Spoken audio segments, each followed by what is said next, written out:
Assalamu alaikum. You're watching Views and News and I'm Faisal Rahman live from Islamabad studios. Today we'll be talking about this ongoing Pakistan and IMF talks in Washington. There were certain reports that perhaps there is some sort of a deadlock or maybe some sort of a problem exists as far as the IMF loan is concerned. But having said that, our finance minister, Mr. Shaukat Tareen, has said that nothing of that sort is actually there, and perhaps it is going to take a little bit of time, but things will be sorted out. And then talking about the other areas, I think as far as IMF is concerned, or when we talk about the issue of FATF, for example, now these issues are not based on merit, or perhaps as far as the number game is concerned. I mean, whenever you need a loan or something, you have to present the overall picture of your economic growth, or perhaps the current expenditures and everything, that what exactly is being done with the money, about the reforms, about the structural reforms perhaps, and then you present your file, and then negotiation takes place, and then it's approved or it's disapproved. Perhaps, but having said that, again, one thing is pretty important. Looking at the current scenario, it seems that now Pakistan, since we are not enjoying that kind of a relationship with the United States of America, and perhaps there is some sort of a pressure on these financial institutions like IMF, like World Bank for that matter, or other certain monetary institutions which give loans to countries like Pakistan, or perhaps the third world countries. Now, the interesting factor again is that when you look at the inflation, it's well over 9.0 and almost touching 2 digits.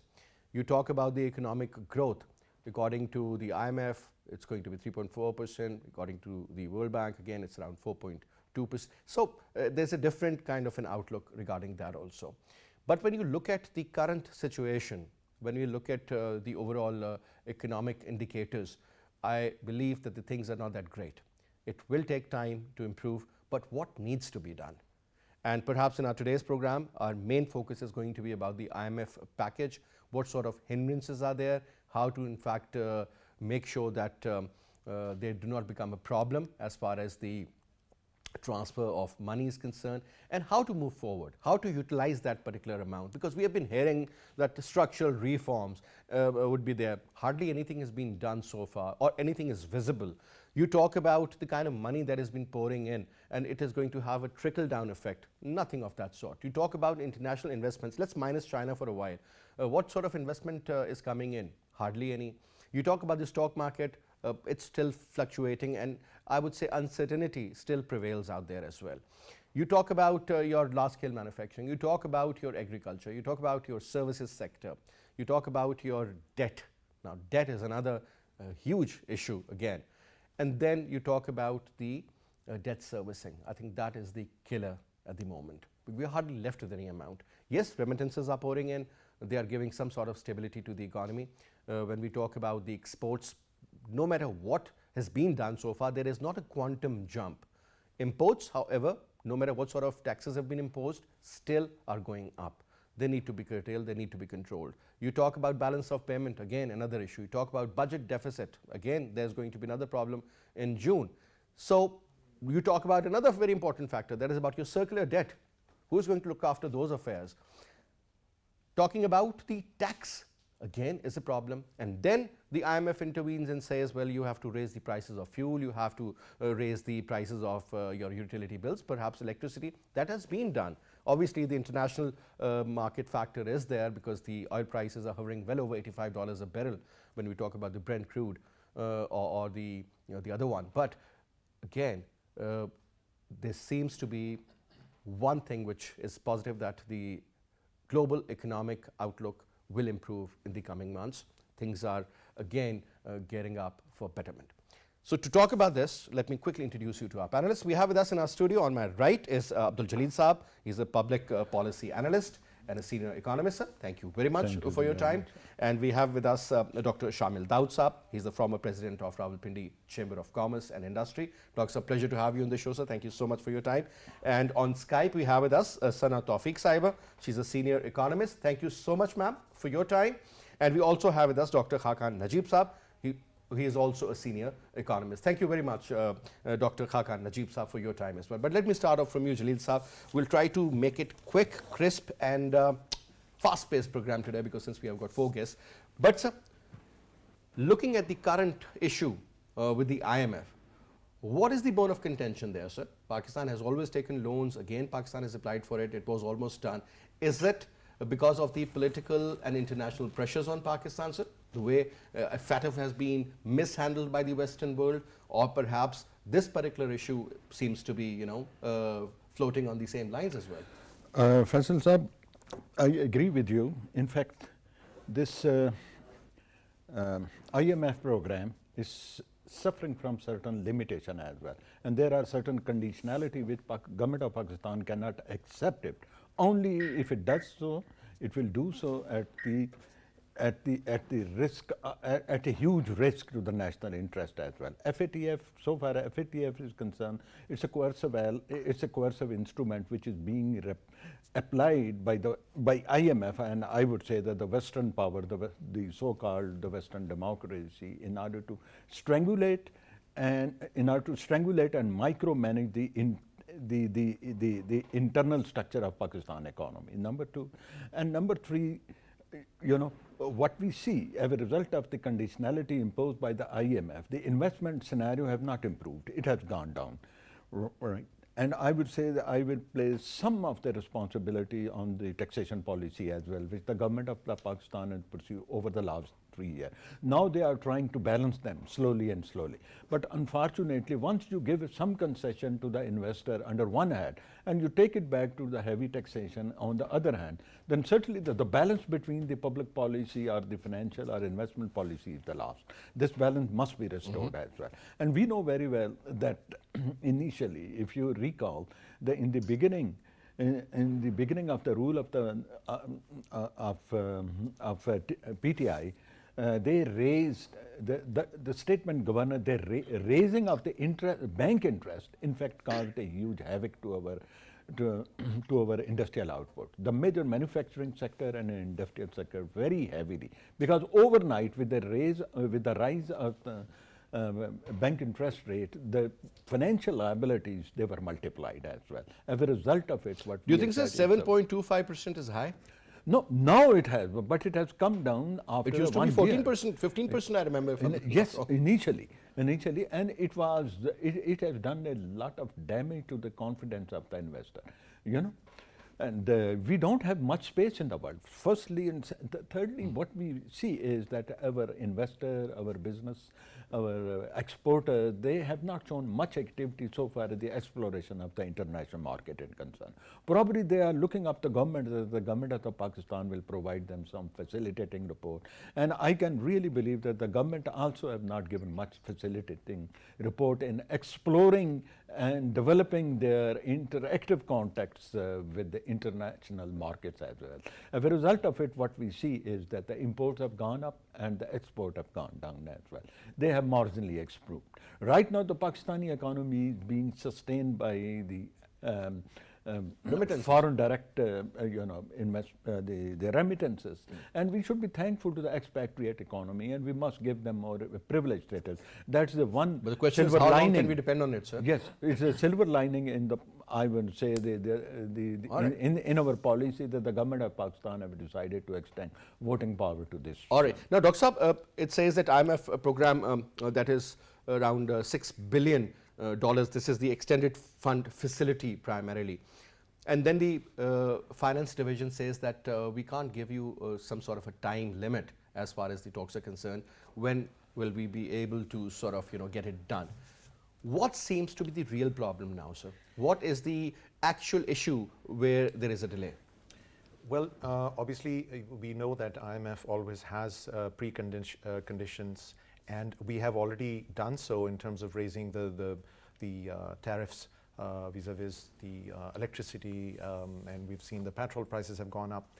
So the government is trying, but obviously there are limitations, and there is the recent hike in the oil price. Is it because of the international price? That is, or is it the sort of a condition imposed by the International Monetary Fund? So the issue is that obviously the pressure is there because of the international rise that you were mentioning initially. But other than this, this is also an indirect mechanism for the government to raise taxes and to raise their income. And right now, you can say the difference of opinion is that we need to raise more income, which we had targeted in the budget.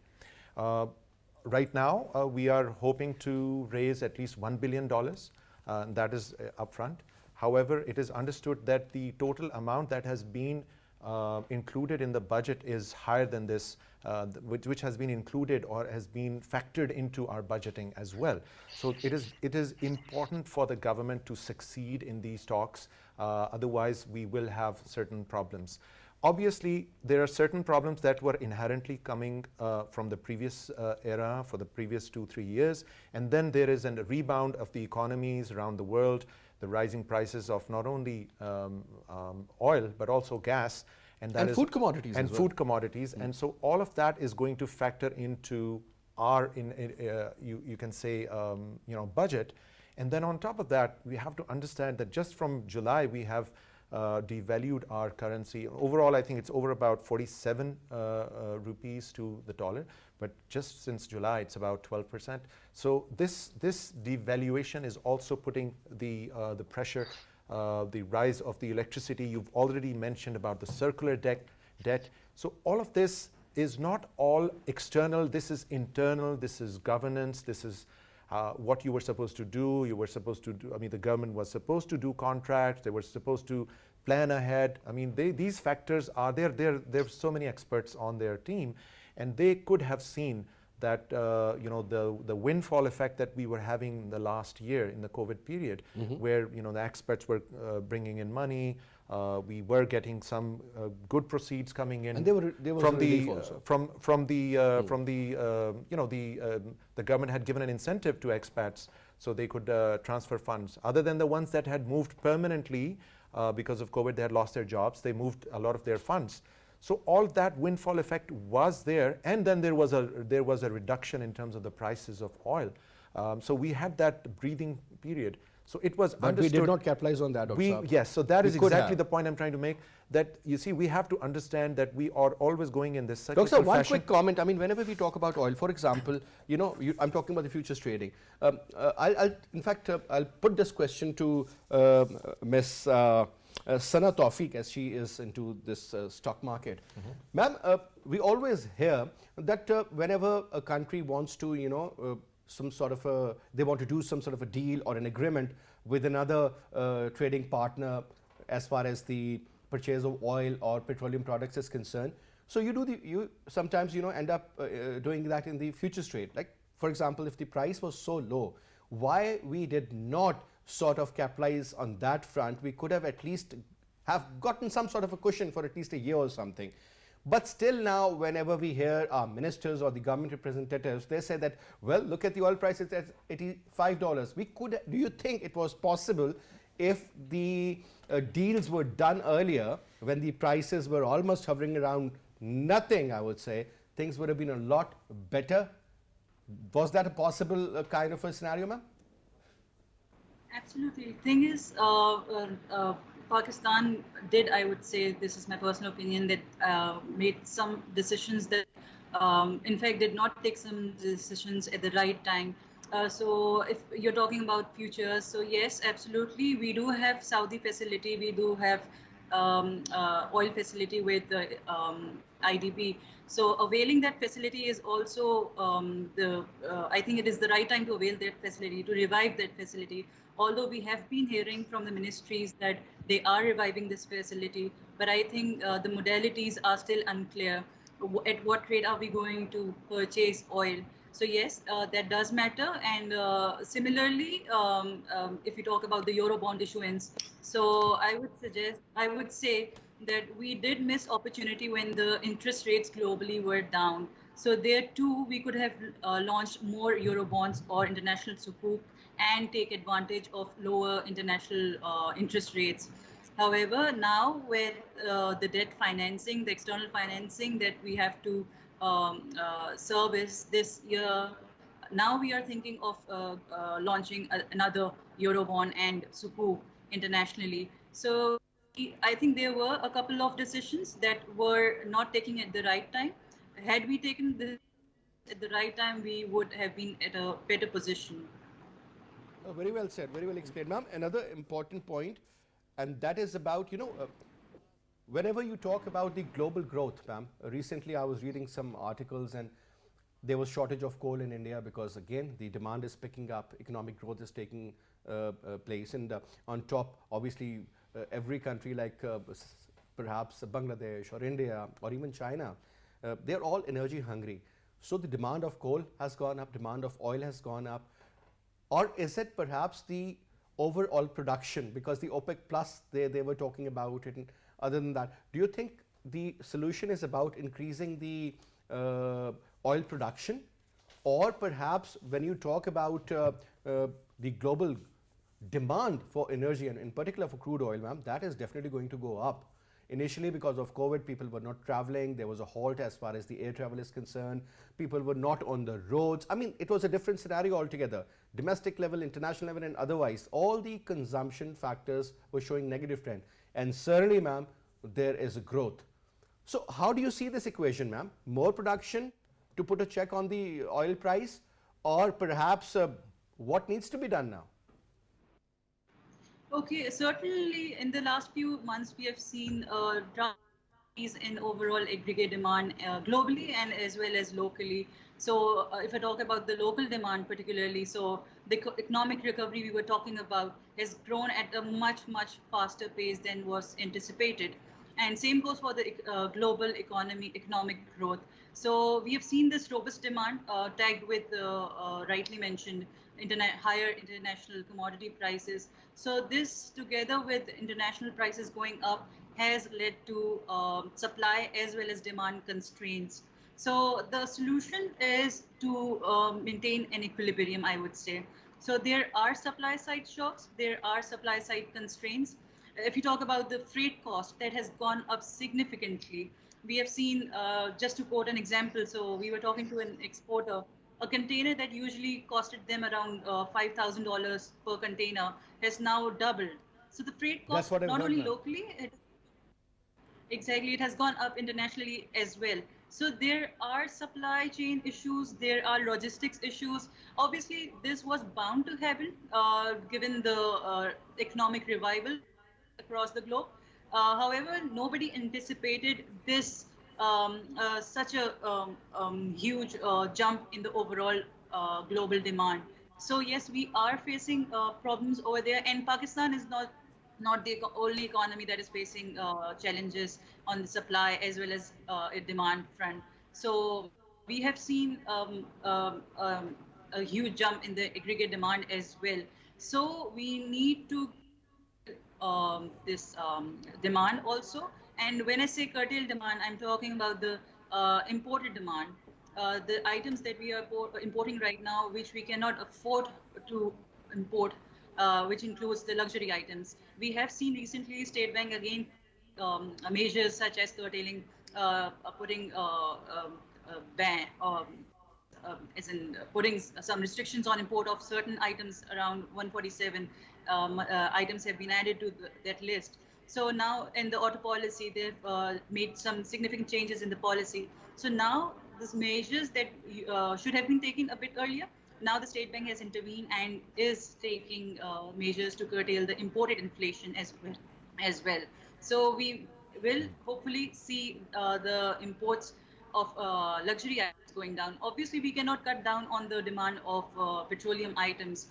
Those are necessities. So with the already supply crunch, we cannot obviously do much about the petroleum products over here, petroleum imports over here. But what we can do is we can cut down on the other item imports, such as, like I've already mentioned, the luxuries, the auto side, and the other high frequency indicators. So apart from that, I think production side, supply side is not in our control. What we can do is we can control the demand side, and that's what we are now trying to do. All right. Now coming to you, Dr. Khaqan Najib, couple of points regarding the IMF. Obviously, they have their own conditions, they have their own demands, and then they want to see what exactly has been done in the past, and looking at the current situation, the scenario, the kind of policies the government has, the kind of governance they have, and obviously they have their own ways to look at that kind of money which has been given to somebody or which is about to be given. They have to see that how would they use it, do they have the capacity to utilize that, or later on how to return it. So obviously they'll make sure that your oil prices, since they have gone up, they will regarding the tariffs or otherwise, this is what has been done. And then they always make sure that no subsidies. And I think unfortunately the Pakistani people, they are so used to living on subsidies, whether it's about the electricity or about the fuel and so on and so forth. Technically speaking, sir, the kind of taxes that were imposed earlier in the previous governments, they were almost 5-6 times higher as compared to what we are paying now. But obviously the international prices have gone up. I'll just give you one little example. I remember when General Musharraf was in power, I'm talking about 2007-8, the oil prices went up to 147 dollars a barrel. Dollar was hovering around 61 rupees. And at the same time, sir, I remember the oil prices were around 63-64 rupees a liter. So if you put that equation into today's scenario where the dollar is well over 172, the oil prices are hitting $85, and then on top, obviously the demand has increased over a period of 13-14 years. Do you think the current prices are in fact justified? Because looking at the present inflation, that is well over 9.2%, could touch 10, maybe 12 in the coming days, and the overall effect of the transportation, as earlier mentioned by the lady, that now we are paying almost $10,000 for a container. So overall transportation cost, the import, export, I mean multiple factors are involved there. So how do you see that? Faisal, thank you for having me on the show. You're welcome. Faisal, you have to remember, Pakistan entered the fund program in June 2019. This program is consistent of six pillars. There is an external account stability pillar. There is a fiscal account sustainability pillar. There is an energy sector viability pillar. There is a state-owned enterprise pillar. There are the FATF action completion pillars, and then there is the social protection pillar. So this is what the IMF program with Pakistan is all about. Since it's quite a comprehensive program in terms of covering an array of things, obviously the data analysis and then the policy actions required to correct where there are distortions, where there are things that need to create the macro stability going forward are needed. So those take time. And obviously it depends on how well the Pakistan side is prepared to not only provide the data, but justify that data, defend that data, and then move forward to a set of policy actions. So for everyone to understand, that's the time that is spent to finalize what we are under currently, which is the 6th review. Pakistan has completed 5 reviews, and this is the 6th review taking place. I think what has happened is that some things externally have developed, like the oil price movement from $40 to $83. The coal prices have literally tripled. The palm oil price has risen by 50%, and so on and so forth. Pakistan has had to import 4 important crops like wheat, sugar, cotton, and what that has done is that has taken Pakistan's import bill, which was hovering around $4 billion, to about $6.5 billion in the last 3 months. So now many corrections are needed, and these corrections form a major part of what is suggested by the IMF in consultation with the Pakistan team to come with a set of policies that on which we can move forward. So that is what I think is going on in Washington. On your second question, the oil price hike is very, very important for Pakistan because there is a clear pass-through, not only in terms of the petroleum prices, but also in the electricity. That's why you see a fuel price adjustment of about 2 rupees coming every month into your electricity bills.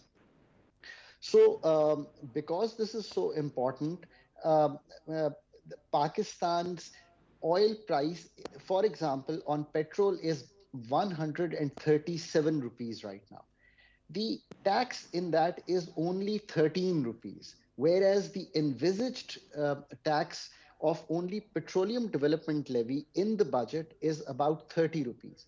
So what the government has done is try to reduce its own intake in terms of the taxes so that the prices have risen but will not rise to the extent they would have if we were recovering the full tax. But having said that, the rupee adjustment has had a large impact on the kind of prices that are prevalent. And so the inflation pass through of the international prices is high. But you also have to remember that the wheat crop, the sugarcane crop, the cotton crop have been not enough to cater for the local production. And so we have had to import. So there is a pricing adjustment there also that has taken place.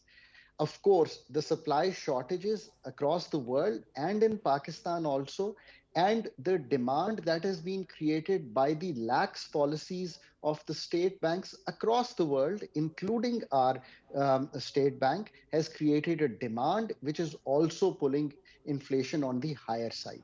This is the whole scenario in which the adjustment is trying to be affected. But I think the very important part that we should consider is that there has been some buoyancy in the economy. You know, we had a growth rate of about 4% previous year. This year, from a low of 3.5 to government thinking about 5% is the growth target that we are thinking about. 4.8, yeah. The longevity of growth must be ensured staying in the fund program. So the macro fundamentals must be corrected. And that is, I think, the right way to proceed as we move forward. I think that's a very, very comprehensive answer you've given. Now, sir, talking about one of the very important factors, Jalil Saab, whenever we talk about the national security policy, sir, obviously we always think that, it's about the internal security and the external security. But, sir, food security. I'm not saying that the shortage of food is going to be a problem. The price of the food is going to be the real problem. There was a time when Pakistan used to export wheat. We used to export sugar. We used to export cotton. As a kid, as a student, I remember the first thing we were taught that cotton is the bumper crop of Pakistan. And now, sir, look what we have done. I mean, you end up going in any shop in Islamabad and you look at a local brand, so that is going to cost you, let's say, 10 rupees. The Egyptian cotton, that particular shirt is going to cost you 4 times more. This is a reality. What are we thinking? What are we doing, sir? I mean, is there any proper policy? Is it the lack of governance? What exactly seems to be the real problem? Or is it the inability to take the right decisions at the right time? We have learned that initially when this government took charge, the bureaucracy, according to their own minister, they used to say that the bureaucracy is not sort of functioning so well with us. So, sir, if there are so many issues, interlinked issues, I would say, sir, what are we? Why are we hosting this show even? Why are we having this debate? If we try to analyze the economic history of Pakistan, we will find that it was the agriculture sector which has sustained economy since the creation of Pakistan. You know, many countries faced a lot of crises in their country, including India, and we know very well during 60s and 70s, Indian, the food riot used to be very common, and the level of the starvation in India was much higher. But over the period of the time, India was able to control because they simply focus on the agriculture development. Small farmer, medium farmer, they were given incentive.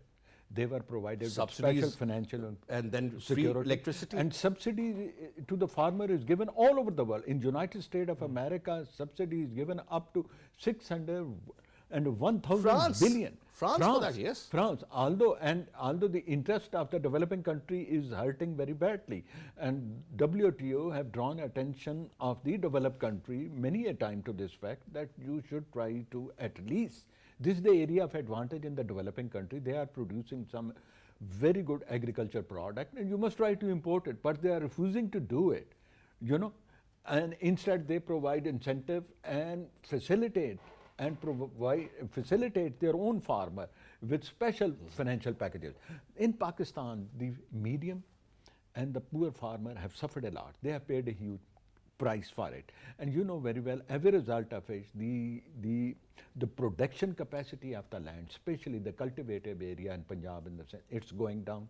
The rapid commercialization and the So per acre yield is still the same. it is after almost it a is billion going years. down. I mean, and over the last 3 years, over the last 3 I mean, I will say since over the last these 3 political regimes, agriculture policy have suffered a lot. The government of Pakistan in the beginning of this century, you know, they under the PRSP, poverty reduction paper, they promised that the farmer will be providing access with the international market and domestic market, and special small airport will be constructed.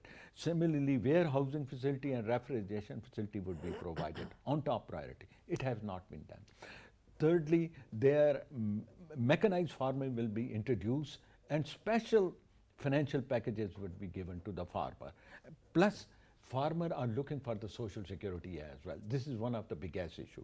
And gradually the role of the dealer, the intermediary dealer, middleman, they play always a negative role, you know, and they deprive the real benefit which is due to I think the middleman's role is the real it's problem. a manipulative role, right? You know, but nothing has been done. If you try to see, some steps have been taken now as a matter of to console the farming community by this regime. But now it is, I would say that it is too late and too small still. Too late, too little. Too late and too small. We need to come up a drastic, revolutionary. We need to drastic step in order to revolutionize our agriculture sector, over which we depend a lot. This is the one country where whose economy, the household economy of every Pakistani used to be sustained by the agriculture sector. Okay, look at the number of people involved in that particular sector, sir. Maximum in Pakistan. Firstly, and secondly, cottage industry. You know, in collaboration, in the agriculture sector depends a lot on the development of the cottage industry. We should try to learn this from the from a Malaysian example. Malaysia have in their educational system they have introduced special, you know, they have introduced a special cadre which produces mechanic, the forest technician, and the agriculture technician. Specifically in order to assist the farming community in development of their agriculture. I think that's something we something, could have done much earlier, but that's the problem now. We have not benefited from the modern devices which have been introduced. All right, I mean modern devices, and there is so much we could have done. I mean, I still believe that we are living still in the 19th century sometimes. As far as there is a serious disconnect. Yes, that is the problem. Now, Dr. Saab, coming back to obviously, when you talk about these IMF packages or this kind of an engagement, that is when you are short of cash, and you want money, whether it's about the budget deficits or it's about the trade deficit. So the trade deficit is going to be I would say a box and a half in the coming days, sir, because the way it's increasing. Remittances, how long can you afford to keep on increasing, sir? There's a limit to it also. We don't have a comprehensive plan, sir, to be very honest. This is what it seems like. The point is, it is a status quo approach, and it's a cyclical approach where we get some windfall effect, we get some breathing space, and then we are stuck again, and we are again going to any lender. And so then when we go to a lender, we have to, as detailedly explained by Dr. Saab, that they have their conditionalities. They're front-ended, or they have these conditions, and their purpose is to ensure the return of their funds, to make sure that our debt servicing is on time, etc. So they are actually giving us good advice. But these difficult decisions require reforms. It requires very serious, hardwired reforms, which the government didn't take. I mean, out of the 6 pillars as mentioned, one of the main, circular debt or other state-owned enterprises are the main drags on the overall economy. So until and unless we increase our income, that means tax collection, direct tax collection instead of relying on the indirect taxation, we have to overcome that. We have to bring down the tax rate. But that's going to take a lot of time, Dr. Saab. The culture doesn't exist. Faisal, we have discussed this. Indirect taxes is because you don't have a choice. Okay, so when every time we discuss this, it's going to take time. But if we take that direction, if we start, Yeah. if At we least take the first step. If we go with the sustainable, component and steps, we would get there. The problem is we do not take that direction. We get that breathing space and we waste that. And Dr. Saab, another reason, don't you think it's very important, and that is about the inconsistent policies of various governments? Exactly. I mean, So we are external led. Whatever the external lenders are telling us, we are then led by them, and then we lose focus. So we are an agriculture economy. So we need to harness that. However, we need to harness our core strengths in terms of storage, buying upfront, having those contracts, making sure that we are buying on time. So too little, too late is the story today, which is causing all this havoc. all right. Now coming to you, Sana Tawfiq Saiba. Now, looking at what happened in the stock market, sometimes, I mean, it's just like presenting a very negative picture. Sometimes, there's a recovery. Obviously, the correction is supposed to be there. That is what we have witnessed over a period of time. But ma'am, again, I mean, we always used to hear that most of the money normally is coming into the capital market, and whenever it's like elevated, the money is taken out, profit is made, and then, the foreigners do this and gone with the wind. Now, looking at the overall indicators as far as the stock market is concerned, and in particular, I'm talking about the overall market factors, perhaps certain other very important, which we call the fundamentals of the market, looking at the construction side, looking at the oil, because lately the major rally was regarding the oil commodities. They went up, that's why. Ma'am, do you see the stability in there as well? Now, is that reflecting the somewhat right picture of the economy, or it's a different ballgame altogether? Investors always want to see certainty in, be it in stock market or economy in general. So definitely investors are waiting for clarity, be it on fiscal and be it on external and overall economic stability. That's what an investor is obviously looking for. So once, I would say, once this IMF and Pakistan negotiation thing is goes smoothly and goes in our favor, so there will be a certainty in the market. Secondly, the fundamentals are definitely, there's a question mark to certain indicators. Rightly pointed, inflation is a concern, is a big concern, I would say, right now, and so is the current account deficit. So yes, as an investor, investor looks at these fundamental indicators. However, with the, I would say, clarity on the other indicators such as LSMI. So we have received data today. So this 7% shows that the economic fundamentals are going up. Your large scale is performing. So where there are concerns, there are certain indicators giving positive signs as well. So and your monetary policy is accommodative, and I think that is where even the State Bank has intervened and given a clear forward guidance to the market as well. So with all these indicators, investors are looking to revival of the market as well. I would say once all these, once there's a clarity on the IMF in Pakistan end, so markets should start performing again, because the fundamentals are there in place. The valuations are attractive right now. Obviously, with the past dip in stock market, we have seen the valuations going down. However, that creates a buying opportunity for the investors, be it the local investor or for the foreign investor.